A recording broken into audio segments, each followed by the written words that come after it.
క్రైస్తవులైన వారి జీవితాల్లో ఈ సౌలు అంటేనే భయపడేవారు. అదే సౌలును మొదట పెట్టాడు దేవుడు. క్రైస్తవ జీవితానికి అంతటికి కూడా, క్రైస్తవ లోకానికి అంతటికి కూడా ఈ సౌలును ముందు పడితే యూదులైన వారు ఏమవుతున్నారు?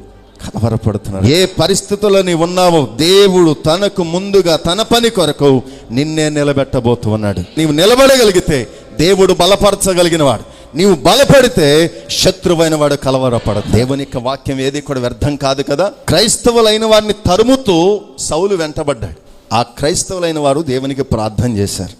వారి పక్షాన దేవుడు ఉన్నాడు. అదే సౌలును మార్చగా రివర్స్ అయ్యాడు. ఇలా తిరగగానే ఈ యూదులైన వారందరూ కూడా ఏం చేస్తున్నారు? వాళ్ళంతా కామైపోయారు. ఇప్పుడు క్రైస్తవులందరూ కూడా దేవుణ్ణి, మాకెవరున్నారు ఇప్పుడు? సౌలు అనే యోధుడు, పౌలుగా మార్చబడిన యోధుడు మా ముందున్నాడు. దేవునికి స్తోత్రం కలుగును గాక. ఈ పౌలును బట్టి, ఈ సౌలును బట్టి క్రైస్తవుడు ధైర్యము తెచ్చుకున్న రీతిగా నీ కుటుంబంలో నిన్ను బట్టి ధైర్యం తెచ్చుకోవాలి. శత్రువుకి కలవరం రావాలి. ఆ కలవరం వచ్చినట్లుగా దేవుడిని నేను చేయబోతున్నాడు, బలపరచబోతున్నాడు.